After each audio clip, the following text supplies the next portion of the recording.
You will get the most from any Systems to Win video when you launch it from its video homepage. Your Systems to Win templates have all kinds of tools for various approaches to lean problem solving, including PDCA, 8D, Kata coaching, Kaizen events, and more.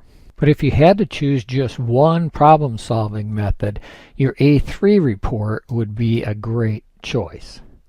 It provides a teachable, repeatable way to systematically coach every person in your organization for how to do the Toyota 8-step problem-solving method. And there's online training with step-by-step instructions for how to do that. And there's online training for why A3 problem solving is so useful and the benefits of A3 thinking. And there's training for all the different types of A3 reports, with examples of the many ways that you might use your A3 template for things beyond problem solving. And we encourage you to peruse all that wonderful training, but none of that is the purpose of this video. The purpose of this video is to teach you how to use the technical features of your Excel template. Before you can start using your template for 8-step problem solving, you first need to become familiar with the fundamental features of your A3 template so that the technology doesn't get in your way. Now we're assuming that you've already completed the Quick Start Initial training that provides foundational training on features that are common to all 150 of your Systems to Win templates. If you haven't yet completed that training, you're going to want to do so soon. Now in that Quick Start training, you learned how to find and open any of your Systems to Win templates by selecting the Systems to Win tab in Microsoft Excel and then selecting the button for Systems to Win templates, which opens the window where you will select any of your 150 plus templates, including the A3 Excel template that is the topic of this video, as well as the A3 Report Word template. And by the way, both the Word and the Excel A3 templates come as shareware. In other words, not just a 60-day trial, but a free version that you can use for the rest of your career. So let's open the Excel template.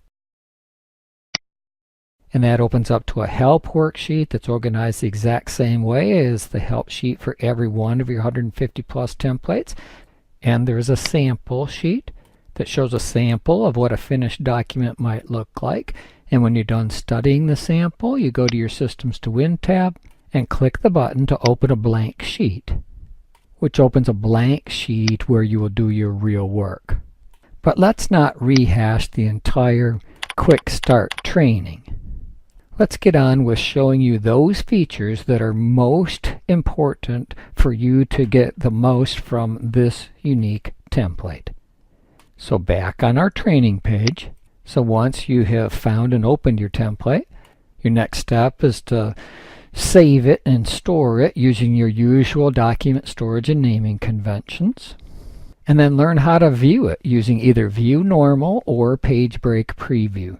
So back in Excel, let's first change the zoom and collapse the ribbon so that you can see the whole template, and then let's select the View tab and change from View Normal to Page Break Preview, and then change our zoom again so that you can see how Page Break Preview makes it really obvious what is in and outside of your print area. And it also, that dashed line makes it really obvious where the page break is. In this case, we're printing on two 8.5 by 11 pages. We'll come back to that.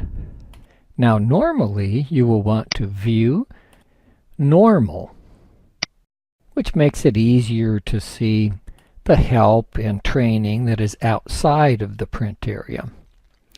And like every Systems to Win template, if you click any row or column header, you get pop-up help. And the next thing that's really important to learn in order to get the most from your Excel A3 template is don't use word wrap. Let's go to our sample sheet where we've got some sample data, and notice that there's nothing preventing me from editing a cell or the formula bar for a cell and using the Alt-Enter key to wrap. But notice that that increased the row height of both sides of your A3 report. It's much wiser to select this text box that's outside of the print area and copy it and then paste it wherever you need long text that needs word wrap. And it's also easier because you can just use the Enter key in a text box instead of Alt-Enter in a cell. And now you can wrap in your text box without affecting row heights. And when you click somewhere else, the borders for the text box disappear. And notice in this row that large fonts can have the same problem of affecting row height on both sides. So you might even use a text box for large fonts. And keeping row heights relatively consistent becomes really helpful once you start moving cells in order to reallocate space available and rearrange things on your A3 report.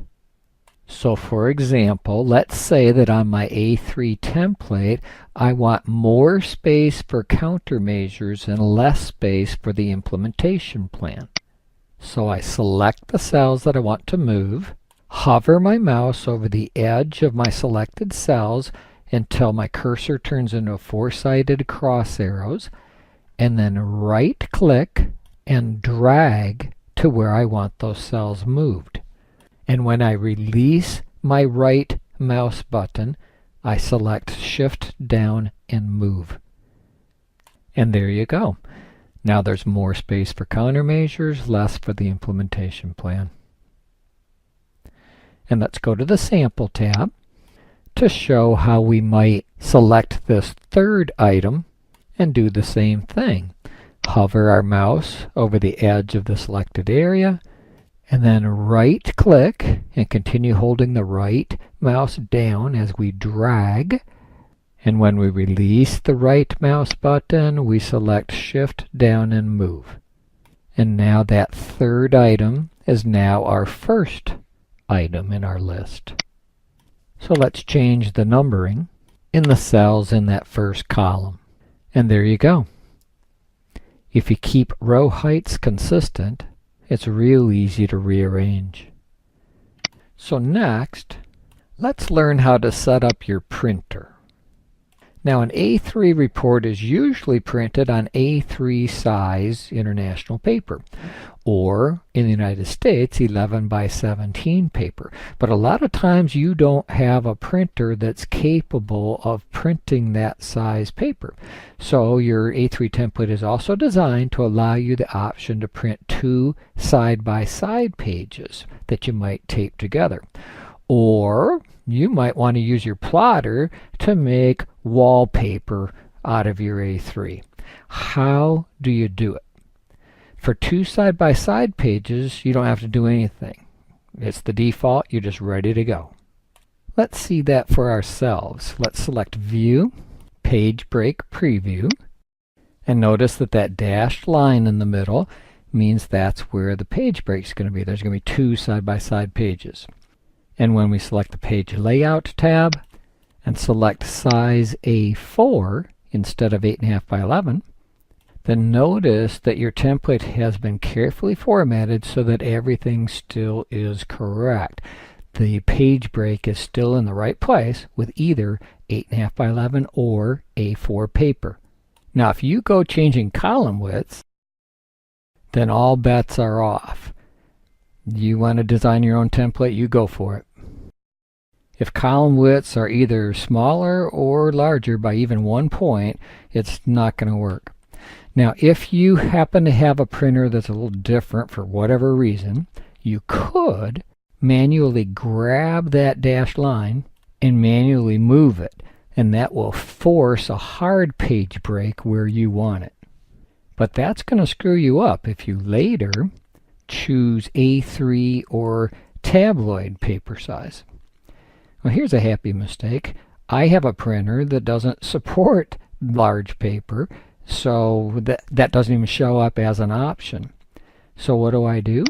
Let's go to the File tab, select the Print section, and choose a different printer. Let's choose to print to PDF, because we know that can print any size. And then go back, Page Layout, and there you go. Now I can choose A3 size paper, or tabloid 11 by 17. And then back to my original point that if I manually set a page break, it's still there. My page is still split. This is going to print on 2 pages, not 1. Unless I manually drag that center line away. Too much to learn? Yeah, we think so too. So let's start with a fresh new template that comes as delivered without messing with the column widths this time. And notice that if we choose the A4 paper size, it still correctly prints on 2 side-by-side pages, just like the default 8.5 by 11 did.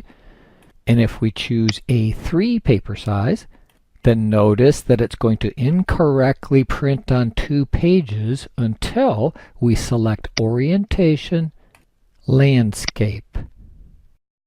And now it will correctly print on A3 size paper. Or, because I happen to be from the United States, my printer prefers tabloid 11 by 17 paper.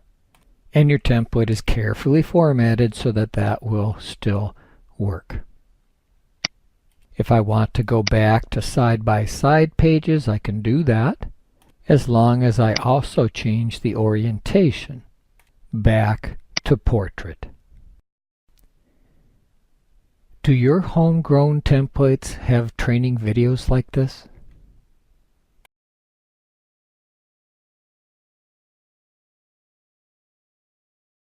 Now the next thing to learn about your A3 template is how to use the approval system. It has been said that the way that you encourage your people to come up with great ideas and the way that you empower those people to actually champion those good ideas may be the single most important part of the entire Toyota system. So why would you leave something that important to sloppy chance? Near the top of your A3 template, outside of the print area, you'll find this section for approvals, where in this cell you can select the arrow for the drop-down list, or you can select the stage of approval. Like all Systems to Win templates, all drop-down lists are defined on the DV sheet. And like all Systems to Win templates, you could personalize your own approval levels. But why? Then you would have to provide your users with your own help to explain your approval stages. And if you're an international organization, you would have to translate everything. Or worse yet, pay different black belts in different countries to invent different templates, different training, different systems everywhere that you operate. And you can also optionally use the button to insert sheet to add a sheet for the approvals form, so that in the same workbook with your A3 you have an approvals sheet, so that your users can quickly see every stakeholder that's involved in this problem-solving process and what roles they play at each phase of approval, and what's the status for each. And there are many other types of sheets that you can optionally insert into your A3 report if and when needed.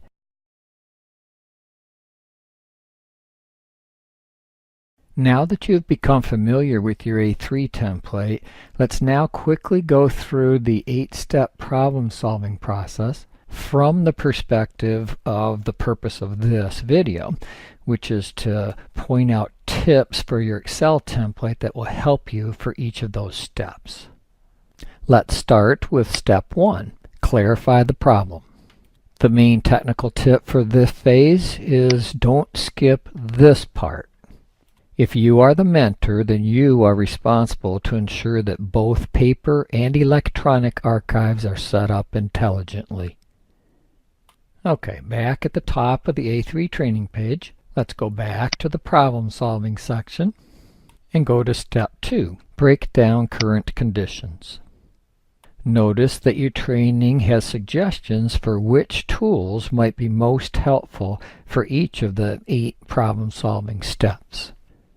And there are advanced tips for how do you do it? How do you include illustrations in your A3 reports? This online training teaches several alternate ways to include illustrations in your A3 report.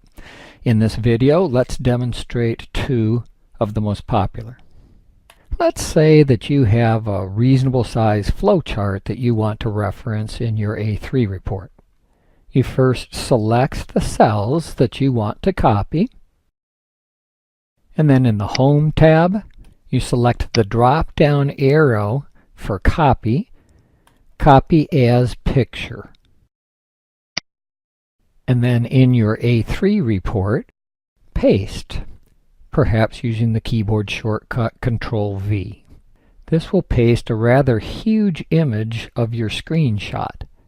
So grab the corner of the image and drag to make the image smaller. Now you might need to repeat that a few times in order to get the image to the size that fits your A3. Now you can teach the users of your electronic A3s that they can select any image and drag a corner to temporarily make that image bigger. And then they can press the Control-Z keys to undo so the image returns back to its smaller size. Now that works great for an image that has a reasonable amount of content.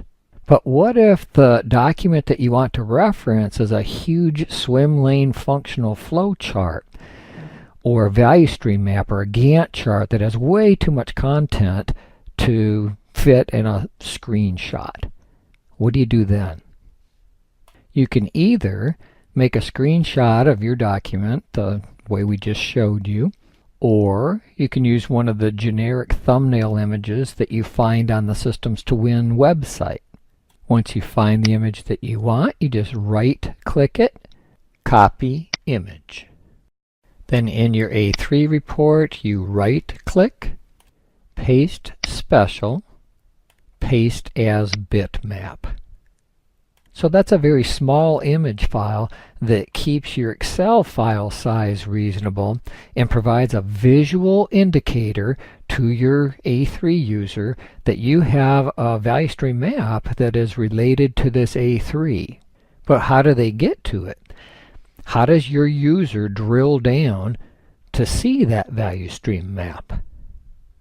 Use what you learned in the Quick Start training for features common to every Systems to Win template. Select the cell where you want the link icon, and then in your Systems to Win menu, select Insert Link Icon, and let's say that this is an Excel document that we're going to drill down to, so we choose the Excel icon, click OK, and that gives us a small image next to our thumbnail image that indicates to the user that there's a hyperlink that they can follow. Now, as the author of the document, you need to add that hyperlink to the icon. So to do that, you right-click it, select Hyperlink, and then browse to choose the document to link to. For demo purposes, I'm just going to choose this top one, even though it's not a value stream map. And there you go. When the user of your A3 report clicks that link icon, it's going to open the document that you'd linked to. So knowing what you now know, there shouldn't be any more technical issues that could get in your way as you use your A3 template. From here on, you should be able to focus your attention on the 8 steps of problem solving. So let's end this training with a short discussion about the interrelationship between your printed and your electronic A3. Short version is you always bring a printed A3 report. You never ever go out there with a computer onto the floor. So people want to see you attentively listening to them. They want to see your handwriting on the clipboard as you jot down their ideas. And then it's a very private activity. When you go back to your office, you edit the master A3 report electronically. And every step of the way, your people will appreciate that your clipboard doesn't have an eraser smeared, cluttered, illegible, hand-drawn drawing. Instead, you have a professional printout that is readable and understandable with the latest thinking on your A3 problem-solving project. And especially when you get to the last phase, you will appreciate having an electronic A3 that can be so easily socialized and shared throughout your organization.